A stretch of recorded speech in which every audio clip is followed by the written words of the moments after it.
At 3:30, we got USF, who went 1-11 last year, traveling to Western Kentucky, who went 9-5. Western Kentucky favored by 13.5 points on CBS Sports Network. Jerry Bohannon for USF went 91-160, threw for 1,070 yards, 6 touchdowns, 6 interceptions for them last year. Brian Batty on the ground had 176 carries for 1,186 yards and 8 touchdowns. And Xavier Weaver had 53 catches for 718 yards and 6 touchdowns. Austin Reed for Western Kentucky went 389-602, threw for 4,744 yards, 40 touchdowns to 11 interceptions. Davian Irvin Poindexter had 116 carries for 525 yards and 3 touchdowns. Obviously, you could see this was not a running football team last year, was the Hilltoppers. And Malachi Corley had 101 catches for 1,293 yards and 11 touchdowns.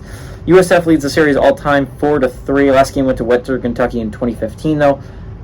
What's going to be really interesting here is watching Western Kentucky. I mean, this is the team to beat in their conference, right? Western Kentucky went 9-5 last year. This is a really good Hilltoppers team. Austin Reed.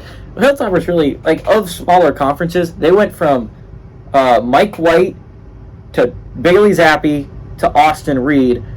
Is an insane jump. Austin Reed, the transfer quarterback from UWF, it really killed it for them last year. He was one of the better players to watch in college football last year. If you were, like, following smaller colleges, he's a really good quarterback. He was a lot of fun to watch last year. Reason why he threw for 4,744 yards. That's a crazy amount of yards to throw for in a year.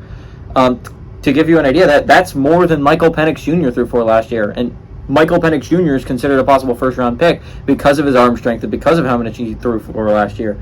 He is an insanely phenomenal quarterback.